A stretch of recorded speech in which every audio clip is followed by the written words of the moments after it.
Aí, né, nós temos, eu também tenho algumas indicações, um olhar, né, sobre as regras de Beijing, que foram, né, estabelecidas dentro, né, em 1985, são regras mínimas para a administração da justiça da infância e juventude, diretrizes de Riad, que prevenção sobre a delinquência, em 1990, regras sobre a proteção.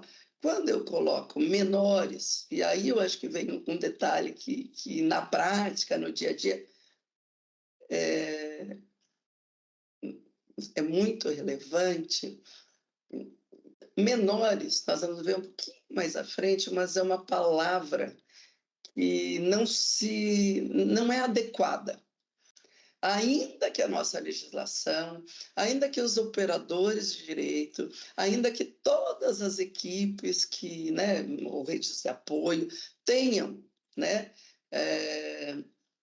esse vocabulário, né, no seu dia a dia, nós vamos falar um pouquinho mais à frente, mas é muito importante que a gente retire ele do nosso vocabulário. Já vou dizer, né, de uma maneira mais direta, o porquê, né, e por que essa construção, né, de nomenclatura não deve ser assim. Mas, né, quando a gente está falando em normativas, em diretrizes, nós vamos ver em muitos momentos a palavra menores, inclusive dentro, né, o nosso estatuto já estipulou, mas, né, esse estigma, mas, né, a gente vai ver muita normativa em doutrina, em jurisprudência, e na própria legislação.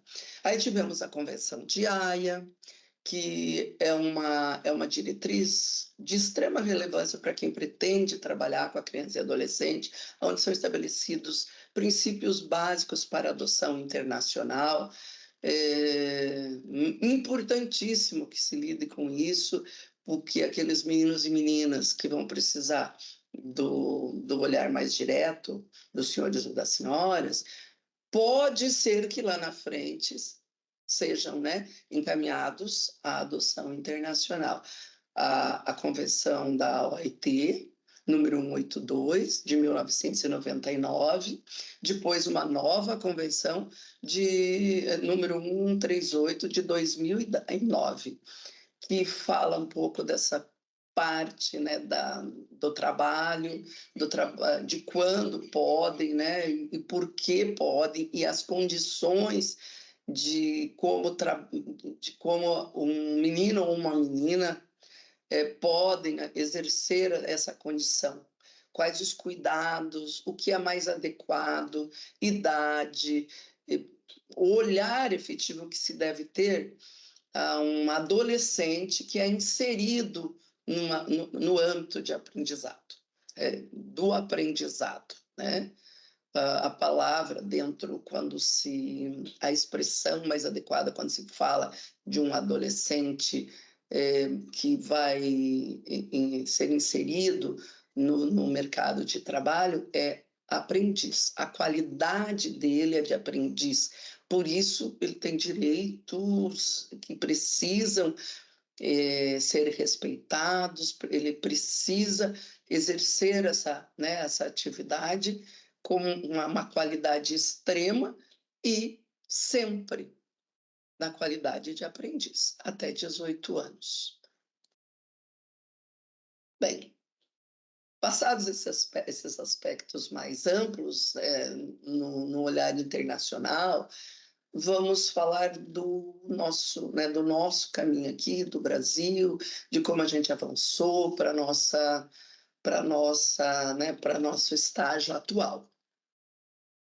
Em 2000, né, quando aconteceu, né, a nossa Constituição, e em seguida o nosso Estatuto, nossa Constituição de 1988, em seguida, em 1989, o nosso Estatuto,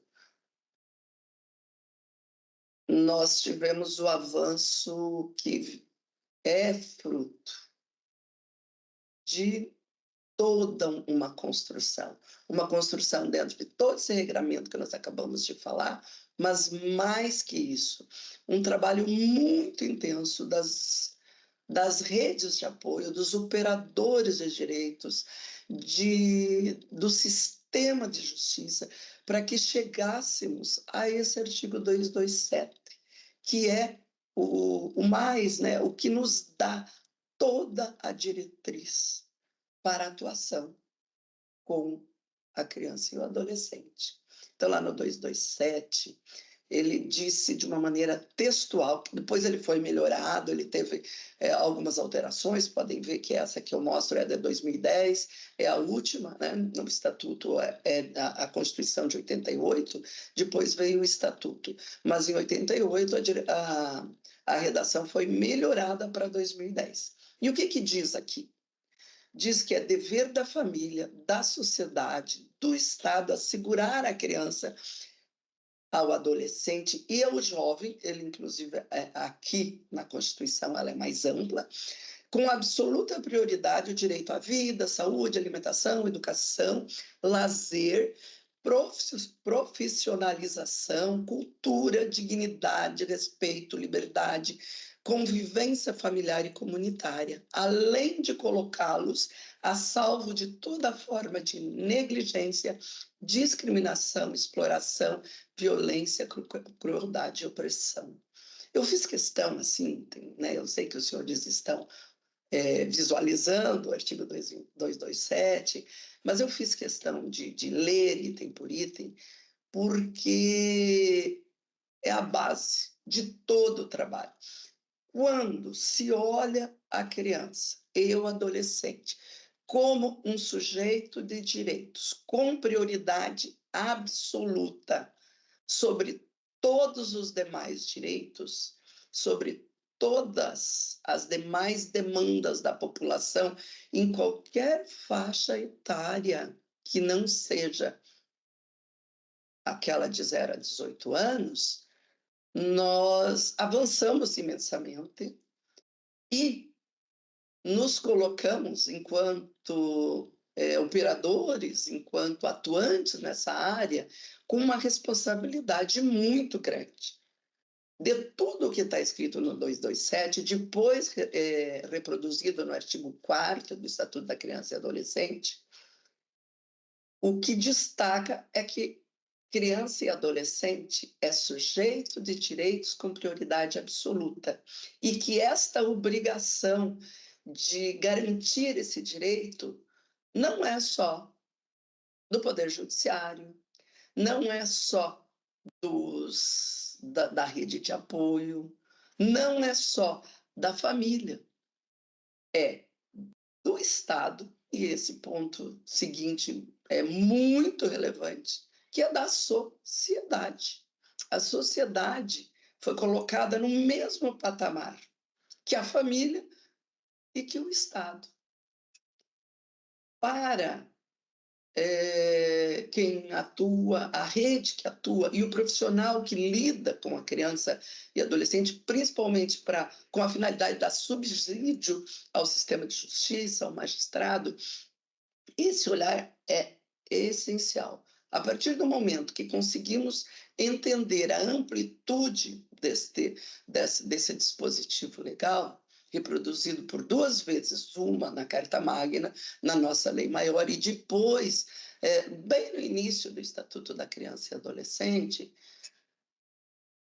teremos andado vários caminhos. Até porque todo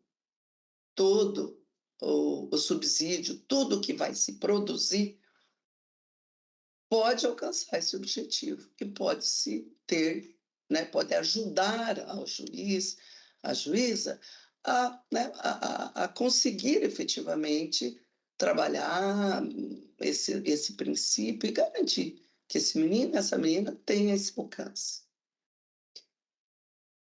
Esse artigo, essa prioridade absoluta e essa junção de forças, desde que compreendida pelo profissional que está atuando, pode facilitar de sobremaneira o trabalho do magistrado, da magistrada, para que ele, né, para que se consiga realmente atingir um resultado efetivo. Porque nessa situação, teremos o trabalho em rede. Não se trabalha em rede, não se trabalha com a criança e adolescente sozinho, nem no Poder Judiciário, nem no sistema de justiça e nem toda a rede. É preciso que todos trabalhem em conjunto. Então, vamos, né, fazer. Eu assim, falei nessa temática mais ampla por primeiro, para que a gente faça um rápido passeio sobre, né, o nosso histórico aqui, né, do nosso país, do Brasil. Então, o estatuto, né, que a gente falou agora, ele é uma conquista muito grande. É a legislação mais especial e reconhecida mundialmente como ou se não, a lei mais ampla e mais é, ideal para o trato com crianças e adolescentes. Mas não era assim, né? Nós tivemos, antes do Estatuto, uma legislação que tratava a criança realmente como um objeto. Né? A doutrina da situação irregular, o foco que se tinha era menores, né, em situação, o Estado era muito mais responsável, sozinho do que é hoje, a família, quando abandonava ou quando deixava aquele menino ou aquela menina em situação de vulnerabilidade, não tinha a responsabilidade que tem atualmente, e tratava, né, seus meninos e meninas como um objeto mesmo, né, como uma fase, uma condição humana de objeto que podia perfeitamente ser manipulada e muitas vezes deixada de lado se eventualmente não correspondesse à expectativa dos adultos. Então, vindo o ECA, a gente teve aí, né, a partir dele, a criança e o adolescente como um sujeito de direitos. Ele não é mais objeto de nada. Pode até ser, né, do nosso trabalho, mas nunca, né, olhado como um objeto. O Estatuto, além daquele artigo que eu, né, destaquei agora há pouco, o Estatuto ele foi muito, muito, muito, muito forte, porque disse lá, né, no artigo 4º, repetindo a Constituição, mas depois ele foi específico. Então, eu recomendo que se tenha um olhar, que se debrucem sobre sobre essa legislação, que é tão especial e ampla, né? Enorme, grande, e destaco alguns pontos. Direito à vida e à saúde, para se atender, para se olhar, para se falar, para se pensar em elaborar um parecer, um apoio ao magistrado, tendo como foco aquele sujeito de direitos vulnerável, porque se está no Poder Judiciário é vulnerável, se está sob os olhos, né, do Poder Judiciário é vulnerável, é de extrema importância que se olhe o direito à vida, à saúde, que estão lá no artigo 7º, no 14º, são artigos bem extensos, que mostram de uma maneira direta a obrigação do legislador, a obrigação que o legislador quis dizer né, aos operadores desses direitos. Fala do direito à liberdade, ao respeito, à dignidade, ali na sequência já, né, que vem do artigo 15 ao artigo 18. Direito de ouvir, direito de não ser discriminado, direito de ser vacinado, o básico, né, poderia ser o natural, mas que não é. E por isso, talvez, o legislador ter sido tão específico, não cansar de elencar esses direitos, de dizer, olha, precisa tudo isso, mas eu vou colocar aqui para que ninguém esqueça. O técnico, o profissional que está lidando com um menino ou com uma menina, tem como essencial o pré-requisito de não precisa ser especializado, não precisa fazer um curso de direito, mas precisa ter em mente como parâmetro o que está aqui nessa legislação. seguindo aí o Estatuto, do 19 ao 52, direito à convivência familiar e comunitária. Sempre. Mas sabe-se que, como medida extrema, e até antes do Estatuto, na legislação anterior, se olhava, né, aquele menino, aquela menina em situação irregular, se tinha como base a ação mais rápida, retirá-lo da sociedade.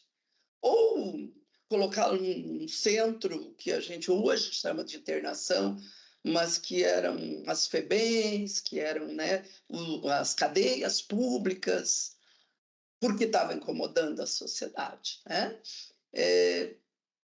Se retirou isso e se colocou que não, que o direito prioritário é viver em sociedade, é ter um ambiente livre, digno, crescer em família, colocando tanto no aspecto do conflito com a lei, que é a internação, que é a retirada da sociedade, quanto no aspecto de proteção dentro de um sistema de acolhimento, de maneira extremamente excepcional. O caminho de todo profissional que tenta apoiar o magistrado, tem que magistrado ou magistrado que atua nessa área, é buscar soluções e resultados para garantir uma família, para garantir um ambiente seguro, para garantir a convivência familiar. Em casos muito extremos, se manter num acolhimento. Mas lembrando aí que família, não só a família biológica, os outros conceitos de família que precisam estar, ainda que de uma maneira, né, mais rápida, mas precisam estar concebidos dentro de quem está lidando com essa criança e esse adolescente. Então, seguindo aqui, né, esse nosso passeio rápido ao Estatuto da Criança e Adolescente, que eu tenho, né, a certeza que vamos lidar de maneira mais específica um pouco mais à frente, em outros complementos a essa conversa inicial que estamos tendo. No artigo 60 a 69, fala da profissionalização, que nós falamos da OIT agora há pouco, que é a capacitação, é o direito, né, desses meninos e meninas de serem capacitados e, numa condição de aprendizes, terem, né, uma proteção ao seu trabalho e um aprendizado condizente com a sua faixa etária e o seu perfil. Por isso que a legislação, né, proíbe o trabalho ou o aprendizado, qualquer tipo de atividade laboral de meninos e meninas de 0 a 14 anos. E a partir dos 14 anos até os 16, como aprendiz. A partir dos 16 aos 18, uma preparação ao mundo do trabalho muito especial, muito diferente do que aquela do mundo adulto. Todo esse regramento está, né, no Estatuto da Criança e Adolescente, quem tiver interesse, e quando se deparar com uma situação mais concreta no dia a dia do trabalho, do seu trabalho, pode, né, dar uma olhadinha aqui. Algumas legislações agora, sim, no âmbito complementares no âmbito nacional, né, que regem o trabalho do sistema de justiça, de todos aqueles operadores de direito que atuam no sistema de justiça e operadores também desses direitos fundamentais, e como técnicos, como apoiadores do trabalho do Poder Judiciário. O artigo, né, em 2012, a Lei de Convivência Familiar, que alterou o Estatuto da Criança e Adolescente, trouxe um regramento muito direto, reforçando o que o legislador já dizia um pouco atrás, mas que tinha uma redação diferente. Quem se debruçar um pouco mais sobre esse assunto vai poder perceber que é uma mudança constante, é um trabalho constante, é uma junção de forças constante para melhorias. A cada passo que se dá, por mais avançado que o nosso Estatuto da Criança e Adolescente tenha sido lá em 89, quando editado pela primeira vez, diariamente se procura aperfeiçoá-lo, com a prática, com todo o trabalho que se tem no dia a dia. Depois, em 2014, né, a lei do menino Bernardo, que trouxe de uma maneira muito ampla, dizendo não se educa, não se trata, não se lida com a criança e o adolescente, portanto, uma pessoa sujeita de direitos com agressão física ou psicológica. Basicamente é isso. Não se bate, não falou-se, né, chama assim, né, a lei da palmada, mas não se bate numa criança e adolescente, não se aborda uma criança e adolescente, ainda que internamente dentro da família, daqueles cuidadores, das pessoas responsáveis por ela, com violência física ou psicológica. Não pode. Era um costume? Era um costume. Só que nunca foi costume bater ou agredir, ainda que com uma palmada, ou com um tapa, ou com qualquer coisa, os adultos. Psicologicamente também. Sempre foi ilegal. Sempre foi crime. Para criança e adolescente, pode. Por quê? Porque a criança e adolescente não tem reação. Se tem, é o choro. Por isso, esta lei, ainda em fase de construção, porque há um olhar tão diferenciado, mas ele realmente, ela é dizer o óbvio, mas que precisa ser olhada pelos profissionais. Todos os profissionais que atuam em redes de apoio de meninos e meninas, portanto, de criança e adolescente, ser olhada com seriedade e tê-la como um parâmetro extremamente forte. Depois veio a lei do SINASE. O SINASE é a socioeducação e é uma legislação que trata os adolescentes e que trata de como lidar com o adolescente depois que ele já está, já passou já está em conflito com a lei, passou pelo judiciário e teve medidas socioeducativas aplicadas. Bem no finalzinho da nossa conversa, a gente vai conversar, vai tratar também rapidamente, mas a gente vai tratar sobre isso. E em 2016, um momento muito especial, que foi o marco legal da primeira infância. De novo, dizendo óbvio, mas uma legislação muito rica, que ensejou e que resultou no Pacto Nacional da Primeira Infância, que envolveu todos os atores, todos os poderes, as esferas de poderes, judiciário, legislativo, executivo nacional, estadual, legislativo também, local, poder judiciário do mesmo jeito, operadores da rede, para que a gente possa proteger e garantir que o ser humano, que as pessoas de 0 a 6 anos tenham o tratamento adequado. Não é especial, é o adequado para que possa se desenvolver de maneira segura, para que passe essa fase vendo pessoas adultas lhe protegendo e garantindo que ele se torne depois uma criança um pouquinho maior e depois um adolescente e depois um adulto, com seus direitos garantidos e com seu desenvolvimento adequado cientificamente.